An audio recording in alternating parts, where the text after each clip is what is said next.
Պատվաստված լինելը կարևոր է երկու պատճառով։ Նախ պատվաստվելու դեպքում դուք ունեք պաշտպանություն հիվանդության դեմ։ Սա նշանակում է, որ դուք այժմ ունեք իմունիտետ։ Շատ ավելի քիչ հավանական է, որ դուք կվարակվեք այդ հիվանդությամբ կամ կփոխանցեք վիրուսը ուրիշներին։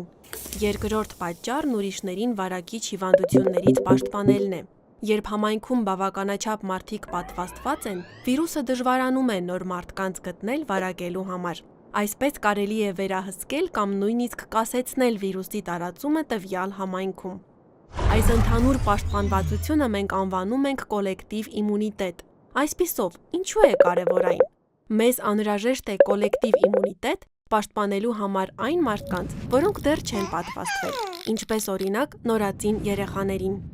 Մեզ անհրաժեշտ է նաև կոլեկտիվ իմունիտետ ստեղծել այն մարդկանց համար, որոնք չեն կարող պատվաստվել, կամ նրանց համար, ովքեր պատվաստվել են, սակայն չունեն բավարար իմունիտետ։ Նրանք այնուամենայնիվ կարող են պաշտպանվել վարակիչ հիվանդություններից, եթե նրանց շրջապատում բոլորը պատվաստված լինեն։ Ինչ է տեղի ունենում, երբ ձեռք է բերվում կոլեկտիվ իմունիտետ։ Ինչու է պետք շարունակել պատվաստումները, եթե հիվանդությունն այլևս չի տարածվում ձեր համայնքում։ Նույնիսկ եթե կարմրուկի կամ պոլիոմիելիտի նման հիվանդությունը կարող է չտարածվել ձեր համայնքում այս պահին, դուք այնուամենայնիվ պետք է պատվաստվեք դրա դեմ։